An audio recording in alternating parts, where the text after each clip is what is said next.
Fidèles téléspectateurs de BMT Télévision, bienvenue. De partout vous nous suivez, bonsoir ou bonjour, ça dépendra à l'heure à laquelle vous allez nous suivre. Depuis près de 20 ans déjà, comme vous le savez, la République démocratique du Congo traverse conflits et guerres et à l'indifférence totale ou quasi générale de la communauté internationale. Alors, combien en faudrait-il encore, justement, avant de passer au chapitre P, démocratie et construction? Et pour en parler, justement, je reçois pour vous M. Christian Mayassi, qui est acteur politique ou analyste politique. Bonjour et bienvenue. Oui, bonjour madame, bonjour à tous les téléspectateurs qui nous suivent de partout. Merci pour l'invitation. Je crois que je vous ai bien présenté ou vous voulez ajouter encore autre chose? Non, je suis au cadre d'Ensemble pour la République et communicateur de ce même parti. Ce parti dirigé par le chairman Moïse Katumbi Chapwe. Alors, nous allons parler des défis congolais. Quels sont les mécanismes, justement, pour en sortir ou pour retrouver la paix ou pour construire la République démocratique du Congo, et également être dans la démocratie, comme je l'ai dit tout à l'heure.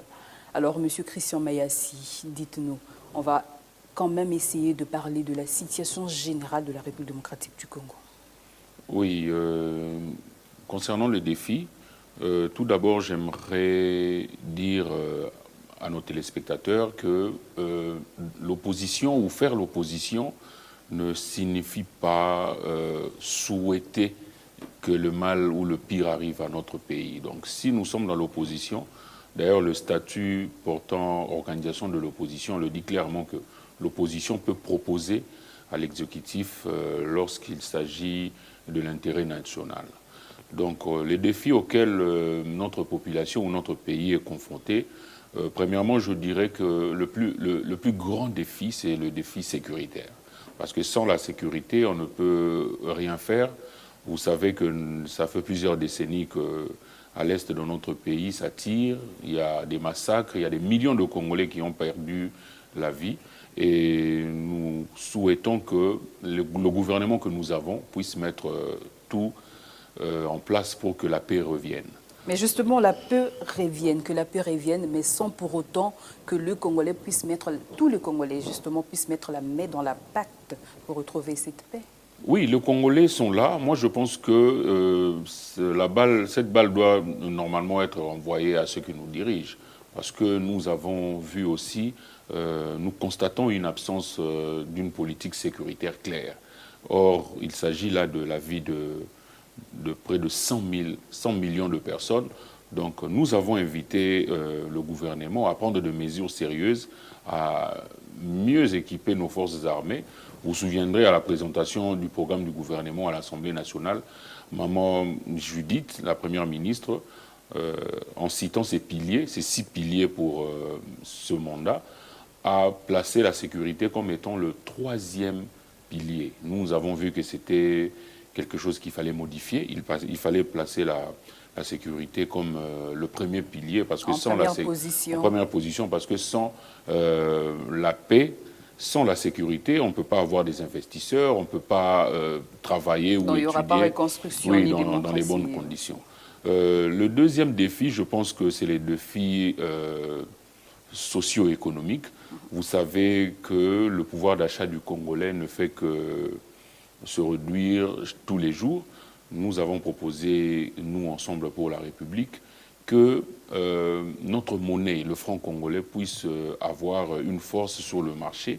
Et nous avons même vu le ministre de l'économie prendre des mesures dans ce sens-là, que nous encourageons d'ailleurs. Si j'ai évoqué la question, justement, d'être ensemble, de se réunir tout autour d'une table, parce qu'il y a également un appel lancé par le chef de l'État où il demande à l'opposition de se réunir tout autour d'une table pour discuter, de savoir, ou non seulement discuter, mais chercher comment trouver la paix, ou retrouver la paix en République démocratique du Congo. Un appel que vous, carrément, vous avez justement refusé. Là, vous parlez de Martin Fayulu ou du président de la République? Je parle de l'opposition en général. Bon, vous savez, notre parti s'appelle Ensemble pour la République. Notre vision, c'est d'avoir tous les Congolais unis pour le développement et l'avancement de notre pays. Donc partout où il s'agira de parler de paix, de développement, surtout l'intérêt de notre population, Ensemble pour la République sera là. Mais vous avez décliné l'invitation. Le problème, c'est le contenu du dialogue de M. Martin Fayoulou. C'est ça le problème que nous avons. Et puis, jusqu'à présent, personne ne nous a invités officiellement ou nous a adressé une correspondance. Le président l'a dit, je me rappelle, lors de l'investiture du chef dans ce sens-là. Parce que dans le format du dialogue de Martin Fayoulou, il nous dit que nous devons nous mettre ensemble, nous devons avoir une cohésion nationale pour mettre fin à l'insécurité. Je n'ai pas un regard par rapport à ce qu'a dit Martin Fayoulou. Je parle plutôt de l'appel plutôt lancé par le chef de l'État lui-même. Bon, si M. Félix Tshisekedi semble vouloir que les gens viennent autour de lui ou à côté de lui pour l'accompagner dans ce sens, nous avons été déjà dans l'Union sacrée. Nous l'avons quitté parce que nous avons vu que l'Union sacrée, malheureusement, ne rencontrait pas le valeur que nous prônons comme Ensemble pour la République. Donc, notamment les détournements, on a vu le rame que nous avons qualifié de vol. C'est question de paix. Oui, mais si on nous invite, nous allons venir. Est-ce que vous travaillez pour vous-même, vous voulez travailler pour la population? Non, nous travaillons pour la population et cette population voit que nous avons Mike Moukéba qui est toujours en prison jusqu'à aujourd'hui. 17 mois qu'un citoyen congolais, père de famille, se retrouve incarcéré sans être jugé dans un pays qui se dit, dans un État qui se dit de droit. Nous avons Chéribin Okende qui pour nous... nous avons vu que sa mort n'a pas... on n'a pas eu des explications claires concernant sa mort jusqu'à aujourd'hui. On a Jean-Marc Kaboun qui est détenu en prison. Nous avons perdu des gens comme ça. Les auteurs de massacres récemment acquis loi ici ne sont jamais connus. Et on ne peut pas venir, nous, se mettre sur la même table, commencer à parler dialogue pendant que nous avons, nous, des compatriotes qui sont en prison pour n'avoir rien fait. Non, mais c'est bien Donc beau, nous allons poser nos préalables que nous souhaitons résoudre avant de nous mettre sur la table avec d'autres personnes. C'est bien beau de les dire en tout cas, mais quel est votre apport justement? Par rapport à... Votre apport, en fait, un apport général par rapport au pays, par rapport à la République démocratique du Congo, à la situation sécuritaire, à la situation, vous venez d'ailleurs de l'évoquer vous-même, la situation éducative et tout consort. Bon, nous, économique. Oui, notre apport, c'est nous apportons des propositions. Nous avons décidé, nous, malgré tout ce que nous avons subi comme injustice. Déjà, quel genre de propositions vous avez apporté? La tricherie que nous avons subie pendant les élections, nous avons quand même pris la décision courageuse d'envoyer nos députés et nos sénateurs au sein des institutions. Pour mener ce combat-là, pour travailler, pour faire entendre notre voix. Nous proposons, nous avons un groupe parlementaire au niveau de l'Assemblée nationale avec à sa tête M. Christian Mwando. Nous travaillons, nous venons là des vacances parlementaires, nos élus ont parcouru le Congo profond, ils ont là des propositions, ils ont là de ce qu'ils ont pu voir dans leurs fiefs respectifs. Donc nous donnons des propositions et Ensemble pour la République, nous donnons toujours des communiqués à chaque fois qu'il s'agit d'une question d'actualité. Nous le faisons. Alors, session parlementaire de septembre, Vital Kamerhe, qui est le président de l'Assemblée nationale, appelle à la mobilisation générale pour la paix en RDC. Un commentaire? Comment vous avez trouvé justement cette... Oui, nous saluons d'abord cet appel-là. Nous disons que c'est tout à fait normal dans un pays qui subit une agression de la part du M23, soutenu par le Rwanda, que nous condamnons d'ailleurs.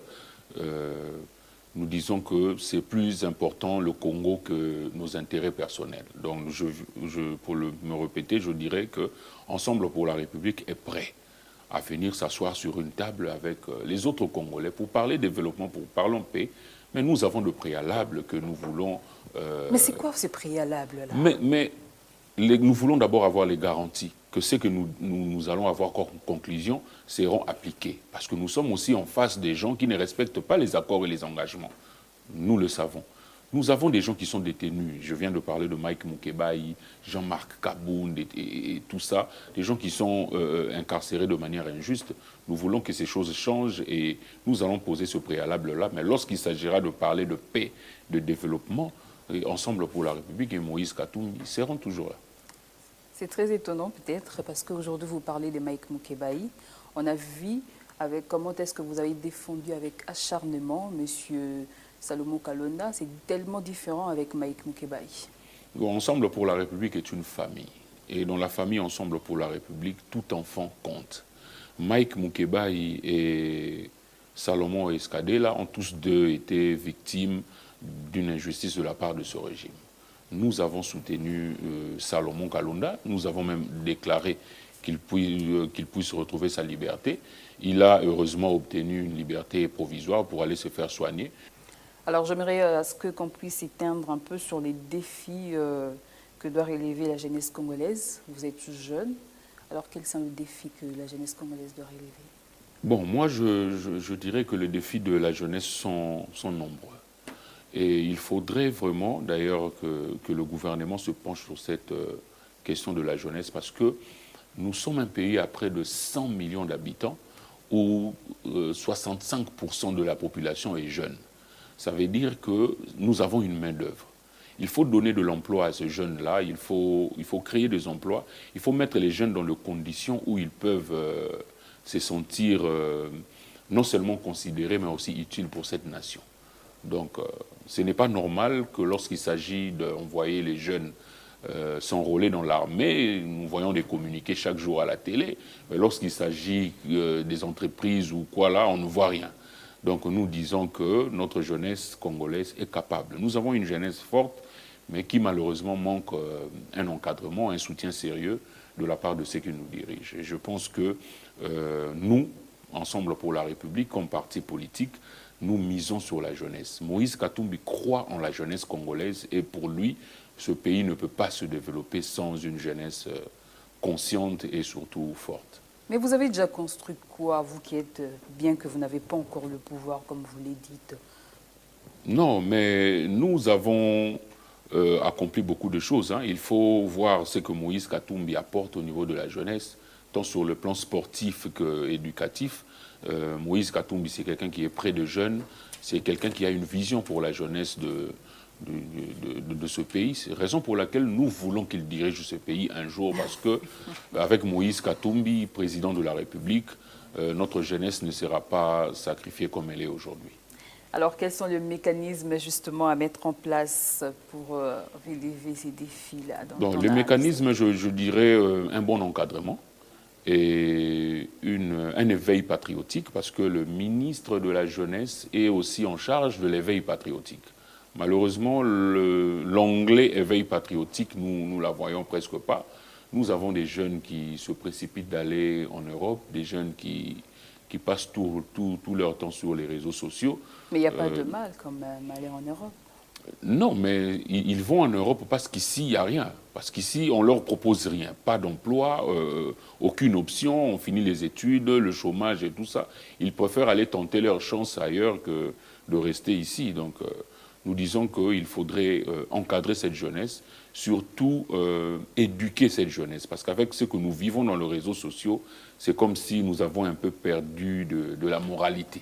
L'injure facile devient de plus en plus répandue sur les réseaux sociaux et toutes les valeurs bantoues que nous défendons à l'époque, aujourd'hui, semblent être négligées et tout ça. Donc, moi, je constate que plus nous nous éloignons des années Mobutu, plus l'éducation de notre jeunesse se détruit. Donc nous devons travailler et mettre en place tout ça parce que nous n'avons que le Congo comme pays. Nous n'avons que le Congo comme pays. Mais est-ce que vous ne vous rendez pas compte que c'est vous, le politique, qui détruisent la jeunesse?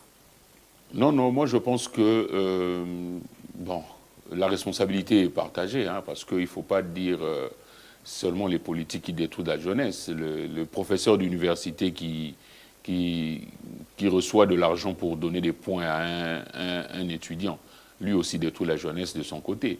Le bourgmestre qui n'incite pas les gens à travailler, à curer les caniveaux et tout ça, ils sont en train de détruire la jeunesse aussi.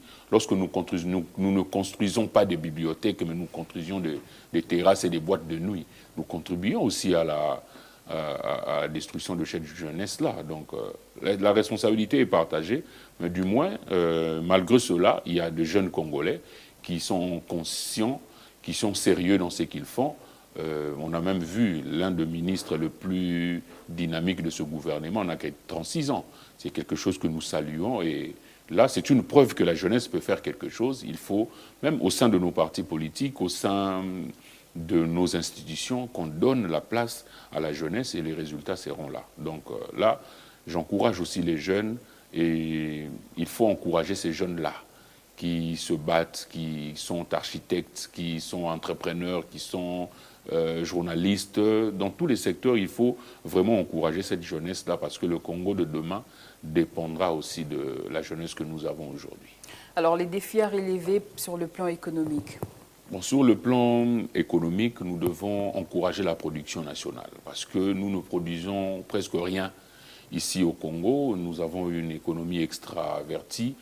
Tout vient de l'extérieur. Il faudrait vraiment se focaliser sur l'agriculture parce que avec nos 80 millions de terres arables, c'est quand même possible de nourrir tout le Congo. Donc il faudrait faire de l'agriculture un élément important pour le développement de notre pays, raison pour laquelle Moïse Katumbi a ses fermes, raison pour laquelle Moïse Katumbi cultive le manioc, le maïs dans le Katanga, les ananas, les oranges, il fait la pêche et tout ça. C'est ça même le modèle du Congolais que nous voulons, donc voilà. Et il les met à la disposition de la population, je ne crois pas.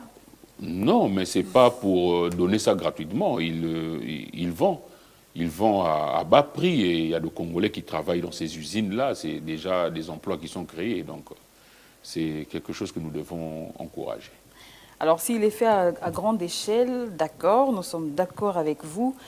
Mais il y a une question, au fait, que j'aimerais justement vous poser. C'est vrai qu'on a parlé des défis à relever sur le plan sécuritaire. Ce qui est plus important, vous l'avez dit justement par rapport à la ministre Judith Tuluka, normalement qui devrait être même le premier pilier. Qu'il devait justement s'épancher là-dessus. Mais bon, de toutes les façons, elle a nos encouragements, elle a notre soutien justement pour ça. Elle a votre soutien aussi, monsieur Christian. Non, en fait, elle a notre contrôle. On est là pour... Non, mais le soutien de tout le Congolais. Oui, nous souhaitons qu'elle fasse un bon travail. Mais avec ce qu'elle nous a présenté comme programme, nous l'avons dit le jour même que c'était du déjà vu, du déjà entendu, avec un gouvernement éléphantesque, avec un programme qui ressemblait à du copier-coller. Mais j'ai l'impression que vous n'êtes toujours pas satisfait, vous, les gens. Non, mais lorsque nous serons satisfaits, ça sera lorsque nous allons voir les résultats sur terrain.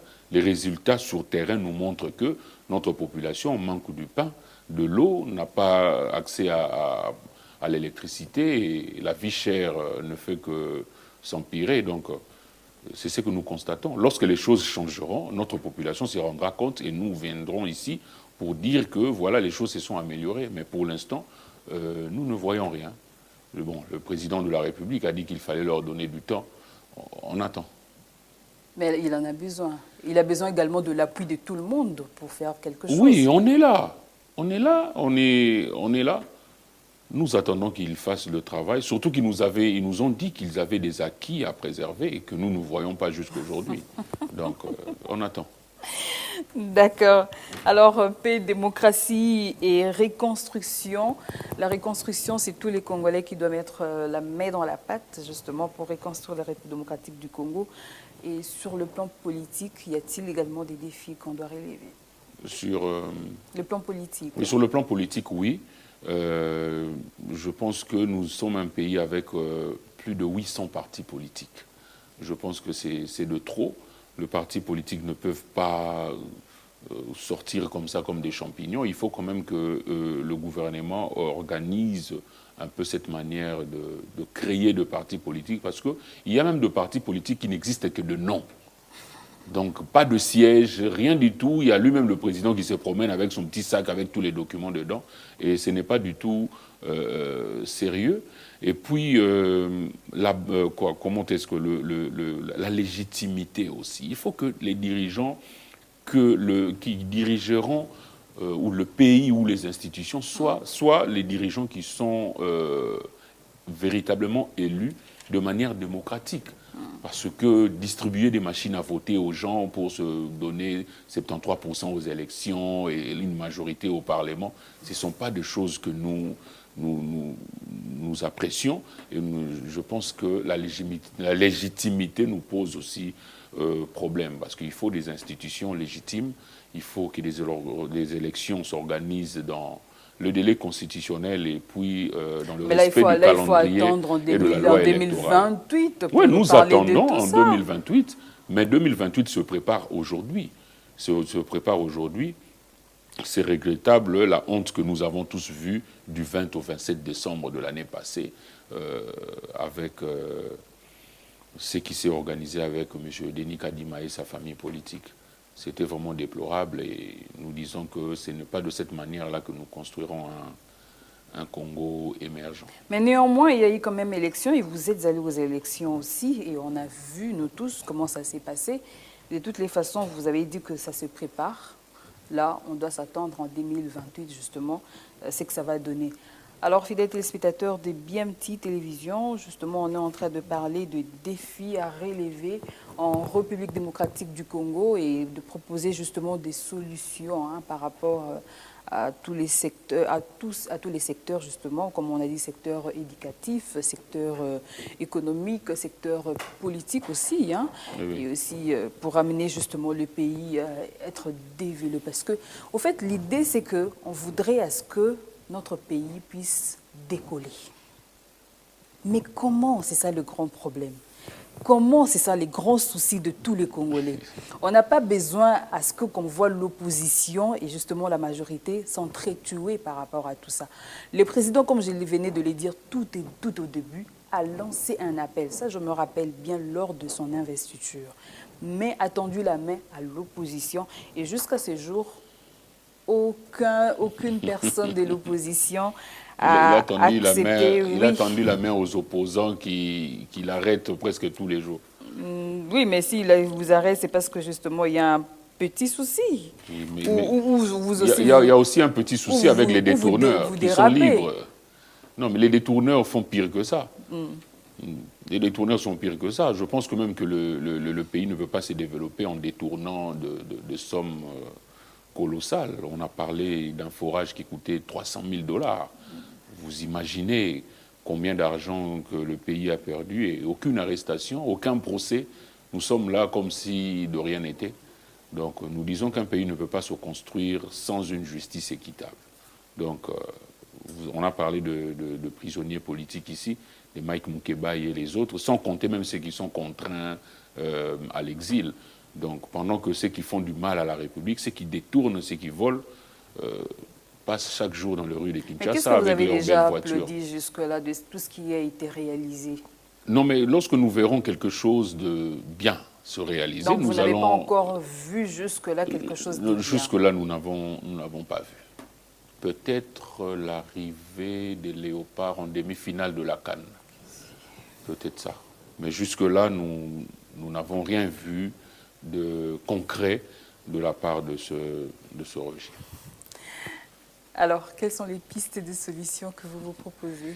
Bon, la piste de solution, c'est la bonne gouvernance, une justice équitable et mettre à la disposition de nos vaillants soldats les moyens nécessaires, des équipements nécessaires pour mettre hors état de nuire tous les groupes armés qui sèment la terreur dans l'est de notre pays. Et aussi que la police s'implique aussi pour la sécurité dans les villes, parce que même à Kinshasa, ici, il y a de poches d'insécurité par-ci, par-là, les Koulouna et tout ça. Ce sont des choses où il faudrait vraiment mettre des moyens pour que cela finisse. Et si vous participez à la table, c'est ce que vous allez proposer? Oui, nous avons beaucoup de choses à proposer. Nous sommes un grand parti politique. Nous avons pas le partage du pouvoir. Un programme. Non, ça ne sera pas un partage de pouvoir parce que pour nous, Ensemble pour la République, les postes ne représentent rien. C'est le Congo qui passe avant tout. Nous avons quitté l'Union sacrée, nous avons abandonné tous les postes que nous avons occupés. On a vu Chéribin Okende et Christian Mwando laisser tous les avantages du gouvernement pour enfin rejoindre Moïse Katumbi, qui, lui, mène un combat pour les développements Non, et mais le si vous bien-être avez de quitté, notre ce n'est pas peuple. parce que vous avez senti qu'il y aurait naufrage. Non, non, on a quitté parce qu'on a vu que les valeurs que nous prônions ensemble pour la République, C'est quoi les valeurs que vous prenez? la justice équitable, la bonne gouvernance, la sécurité, mettre l'homme au centre de tout. C'est ça les valeurs que nous prenons. On a vu avec l'Union sacrée que l'Union sacrée n'était constituée que d'un groupe de gens qui avaient que des objectifs, se partager les postes et maintenir Félix Tshisekedi au pouvoir le plus longtemps possible. Et ça, nous n'avons pas accepté cela. Nous sommes partis. On ne l'a pas fait la nuit, hein, on l'a fait les jours. Vous avez vos bonnes raisons, en tout cas, finalement, de partir, de quitter plus rapidement le bateau. Alors, merci beaucoup, Monsieur Christian Oui, Mayassi, c'est à moi de vous justement, remercier. d'avoir répondu à notre invitation. Et merci également à tous nos fidèles téléspectateurs qui ont vraiment pris la peine, surtout de nous suivre sur notre chaîne BMT Télévision. Alors n'oubliez surtout pas de nous laisser un petit commentaire et soyez surtout élégants dans vos commentaires. On se retrouve prochainement. Au revoir.